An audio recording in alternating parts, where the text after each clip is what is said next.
Good morning students, કેમ છો? બધા મજામાં ના? તો હું સુષ્મિતા મેડમ આજે તમે લોકોને ઇંગ્લિશ ગ્રામરનું ટેક્સ્ટ જે છે ઇંગ્લિશ ગ્રામર એનું જે છે ટેન્સ, સિમ્પલ પ્રેઝન્ટ ટેન્સ એ ચેપ્ટર આજે તમે લોકોને સમજાવશું. ટેન્સ શું હોય છે, ટેન્સ આપણે નહીં સમજી શકીએ તો આગળ આપણે ગ્રામરનું જે છે કદમ આપણે નહીં બઢાવી શકીએ, કેમ કે ટેન્સ જે છે કાળ એના જાણવું બહુ જરૂરી છે. તો આગળ આપણે જે ડાયરેક્ટ ઇનડાયરેક્ટ સ્પીચ છે એમાં પણ કામ આવશે, એક્ટિવ પેસિવમાં ને પણ ફંક્શનમાં. તો કોઈ બી રાઇટિંગ આપણે લખવા માટે ટેન્સ હોવું બહુ જરૂરી છે. તો આજે આપણે જે ટેન્સનું જે બહુ જ જે ચેપ્ટર છે ધ સિમ્પલ ટેન્સ, એના આપણે પહેલાં જે ટેન્સ છે ધ સિમ્પલ પ્રેઝન્ટ ટેન્સ, સાદો વર્તમાન કાળ, એ આજે તમે લોકોને એક્સપ્લેનેશન કરશું. તો ચલો બચ્ચો હવે સ્ટાર્ટ કરીએ છીએ આજે આપણનું પહેલાં ગ્રામરનું chapter the simple present tense. Okay, the simple tenses એટલે સાદો કાળ. સિમ્પલ ટેન્सेस મતલબ સાદા કાળ. એના પહેલાં સિમ્પલ ટેન્સમાં પહેલાં આવે છે ધ સિમ્પલ પ્રેઝન્ટ ટેન્સ એટલે સાદો વર્તમાન કાળ. હવે આપણે જોઈ લઈએ છીએ એફર્મેટિવ સેન્ટેન્સ, હાકાર વાક્યોમાં એનું શું એક્ઝામ્પલ થશે. એક્ઝામ્પલ, હી પ્લેઝ ક્રિકેટ એવરી ડે, તે દરરોજ ક્રિકેટ રમે છે. પ્લેઝ, જ્યારે પણ કોઈ વાક્યમાં એઝ હોય તો તમે લોકોને સમજી જવાનું કે આ જે છે શું કરે છે, આ જે છે દરરોજ ક્રિકેટ રમે છે એટલે એ રેગ્યુલર આ કામ કરે છે. તો આ કોણ ટેન્સ આવે છે? સાદો વર્તમાન કાળ. હવે જો we play chess, we plays નહીં, વી પ્લે ચેસ, અમે શતરંજ રમીએ છીએ. તો અમે શતરંજ રમીએ છીએ એટલે સાદો વર્તમાન કાળ આવે છે. ત્રીજા જો આઈ ટીચ ઇંગ્લિશ, હું અંગ્રેજી શીખવું છું. આઈ ટીચ ઇંગ્લિશ, ટીચ છે એટલે શું આવે છે? સાદો વર્તમાન કાળ. હવે સી ટીચેસ આસ ઇંગ્લિશ, તે અમને અંગ્રેજી શીખવે છે. સી એટલે અહીંયા શું આવી ગયું? હી હતું એટલે એસ આવ્યું, સી હતું એટલે એસ આવ્યું. આ તમે જોશો કોઈ હી સી હોય એમાં જે હોય એમાં એસને જે છે એ તમને એડ કરવાનું રહેશે. તો સી ટીચેસ આસ ઇંગ્લિશ, તે અમને અંગ્રેજી શીખવીએ છીએ. હવે જો ઉપરના વાક્યમાં રેખાંકિત ક્રિયાપદો રોજિંદી ક્રિયાઓ અને ટેવશ થતી ક્રિયાઓ દર્શાવે છીએ. આ ક્રિયાપદો સાદા વર્તમાન કાળના છે. ટૂંકમાં રોજિંદા કે ટેવશ થતી ક્રિયાઓ દર્શાવવા માટે સાદો વર્તમાન કાળ વપરાય છે.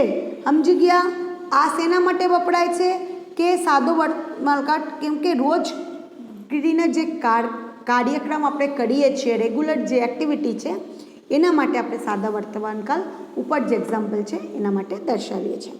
હવે ચલો વ્યાકરણ, વાક્ય રચના. વાક્ય રચના એટલે ત્રીજા પુરુષ એક વચન કર્તા, હી સી.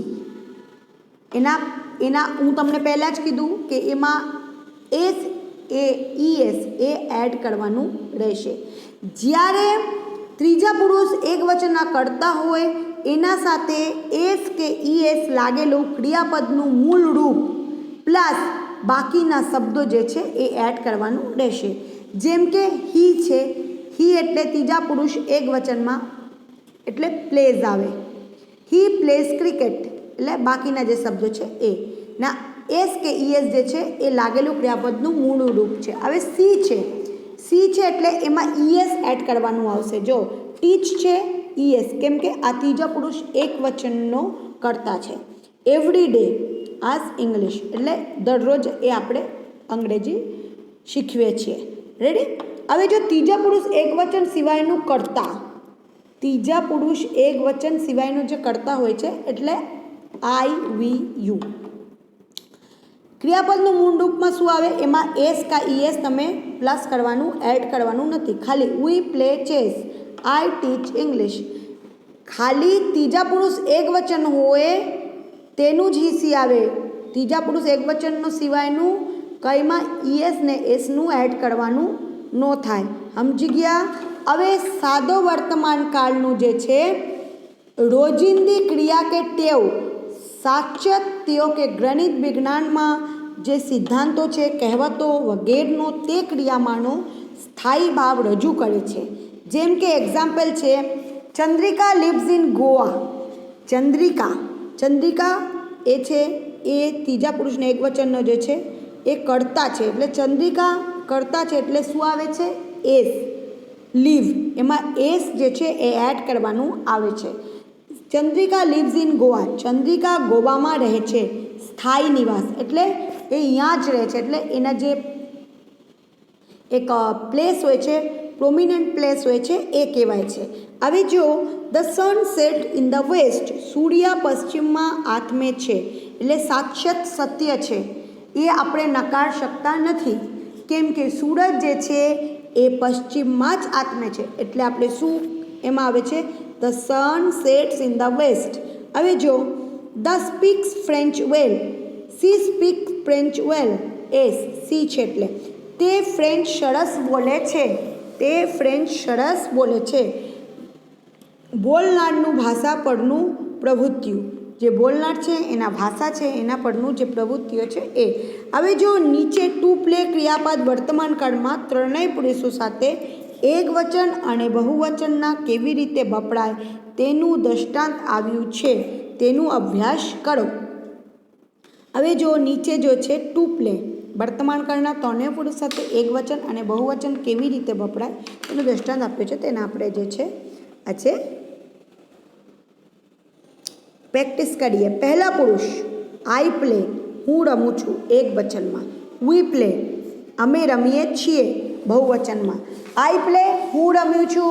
વી પ્લે, અમે રમીએ છીએ બહુવચન। આ એકવચન ને બહુવચન। બીજા પુરુષ યુ પ્લે,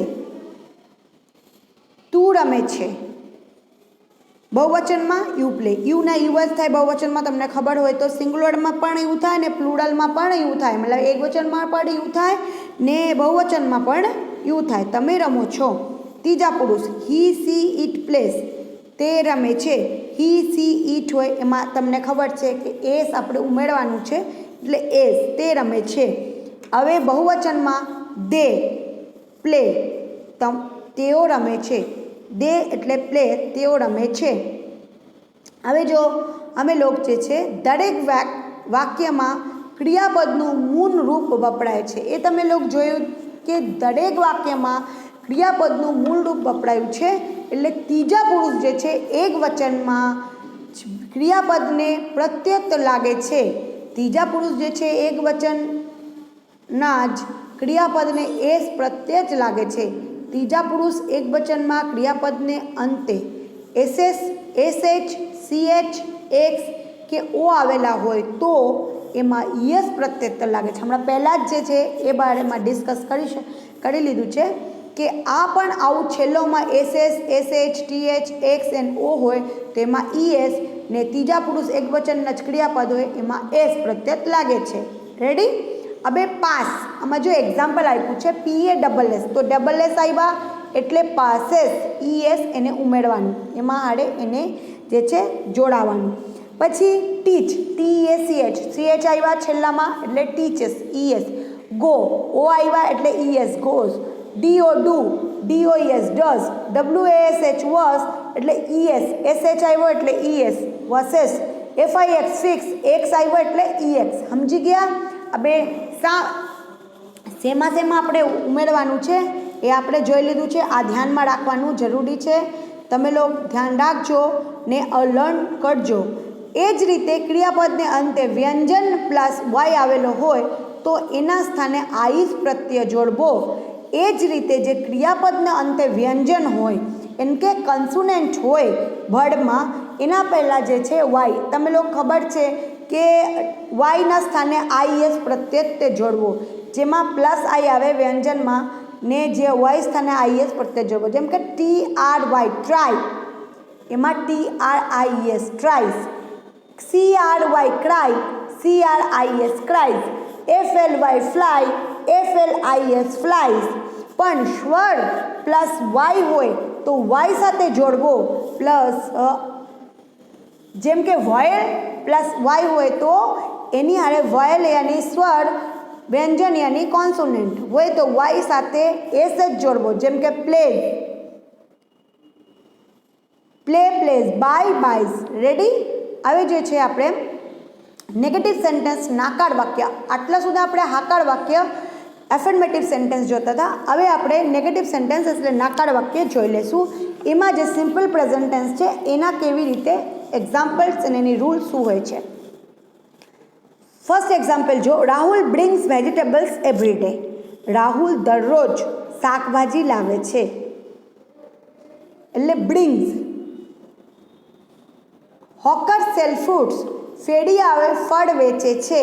ઉપરના જે વાક્ય સહાયકારક ટુ બી કે ટુ હેવ ક્રિયાપદો વિનાના ક્રિયાપદોના હાકાર વાક્ય એફર્મેટિવ છે તે આ વાક્ય નાકાર રચના એટલે નેગેટિવ કરવા ત્રીજા પુરુષ એક વચનના ડઝને સિવાય ડુ યુઝ કરી શકીએ છીએ. પહેલાં આપણે જોઈ લીધું જે એક્ઝામ્પલ દીધું છે એ એફર્મેટિવ છે, એને બીજો જે છે એફર્મેટિવ તેને નેગેટિવ કરવાનું જરૂરી છે. હવે કેવી રીતે કરશું? હવે જો નાકાર રચના કરવા ડઝ પ્લસ નોટ એટલે ડઝ નોટ. ડઝ નોટને આપણે જે આપણે નાનકડુંમાં લખી શકીએ છીએ DOES N doesn't. Does not ઓ ડઝ નોટ જે છે એને આપણે શોર્ટ ફોર્મમાં લખ્યું તો ડઝન્ટ લખ્યું છે. Does plus not does not અને do plus not do not એને શોર્ટ ફોર્મમાં આપણે ડોન્ટ કહી શકીએ છીએ, ટૂંકું રૂપ છે. રેડી? હવે નાકાર વાક્ય રચના ડુ નોટ કે ડઝ નોટ ક્રિયાપદનું મૂળ રૂપ એક્ઝામ્પલ. અમે પહેલાં એફર્મેટિવ જોયા એટલે હાકાર વાક્ય. હવે આપણે એમાંથી આપણે નાકાર વાક્ય કરશું એટલે નેગેટિવ સેન્ટેન્સ. તો જો આજ આપણે કેવી રીતે કરીએ છીએ. Rahul does not bring vegetable every day. Does plus not does not, અહીંયા તમે લોકો પણ ડઝન્ટ લખી શકો છો. Ready? Hawkers do not sell fruits. Hawker જે છે ફેરીઓ ફળ વેચતા નથી. હોકર્સ છે એટલે ડુ નોટ સેલ ફ્રૂટ્સ, એમાં ડોન્ટ પણ લખી શકીએ છો. Hawkers don't sell fruits. Ready? હવે જો છે ધ સિમ્પલ જે પાસ્ટ ટેન્સ છે સાદો ભૂતકાળ એ આપણે આજે થોડુંક એક્સપ્લેનેશન કરી લઈશું. તો એમાં જે છે આપણે જોઈ લઈશું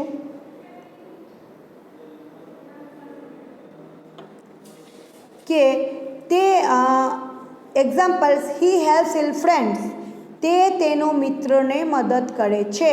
એટલે જ્યાં પણ એસ હોય અહીંયા ઈડી લાગવાનું જરૂરત છે, કેમ કે આ જે વાત છે એ બીતી ગયો હોય તો એમાં ઈડી આવે છે. હી હેલ્પ હિઝ ફ્રેન્ડ્સ, તેના મિત્રને મદદ કરી. સી કુક્સ ગુડ ફૂડ, સે સરસ રસોઈ કરે છે. C cooked good food, cooked તેનો સરસ રસોઈ કરી. સમજી ગયા? હવે એસની બદલેમાં આપણે પાસ્ટ ટેન્સમાં ઈડી ઉમેરવાનું. પહેલાં આપણે શું હતું? હી સી કંઈ બી હોય ઈટ હોય તો આપણે એસ કે યસ જોડવાનું હતું. હવે જે છે અમે લોકોને એસની બદલેમાં શું લખવાનું છે? ઈડી, કેમ કે આ ભૂતકાળ છે. ઉપરના વાક્યમાં દરેકના પહેલું વાક્ય સાદા વર્તમાનકાળ છે, બીજું વાક્ય સાદા ભૂતકાળ છે. સામાન્ય રીતે ક્રિયાપદના મૂળ રૂપને ઈડી પ્રત્યય લગાડવાથી અંગ્રેજીમાં ભૂતકાળ રૂપ બને છે. સમજી ગયા? ક્રિયાપદ જે છે પ્લેઝ એટલે ક્રિયાપદ છે રમવું, તો એના આપણે ઈડી પ્રત્યય લગાડવી હોય તો અંગ્રેજીમાં ભૂતકાળનું રૂપ બને છે. રેડી? તો હવે એક્ઝામ્પલ છે જો ટુ આસ્ક એટલે આસ્ક્ડ, લુક એટલે લુક્ડ, લાઇક એટલે લાઇક્ડ, કુક એટલે કુકડ, હેલ્પ એટલે હેલ્પ. તો આ બધામાં ઈડી આપણે જોડાઈ શકીએ છીએ. સમજી ગયા? તો આજનું જે લેક્ચર છે અહીંયા જ ખતમ હોય છે. સિમ્પલ પ્રેઝન્ટ ટેન્સ અને સિમ્પલ પાસ્ટ ટેન્સનું જેટલું એક્ઝામ્પલ છે એ મને તમે લોકોને 2 વાર હોમવર્કમાં બતાવવાનું રહેશે. ઠીક છે? તો આજનું લેક્ચર અહીંયા જ ખતમ થાય છે. નેક્સ્ટ લેક્ચરમાં આપણે એનું જે છે ડેફિનેશન સિમ્પલ પાસ્ટનું એ explain કરશું. So take care yourself. Goodbye all. Stay safe. Stay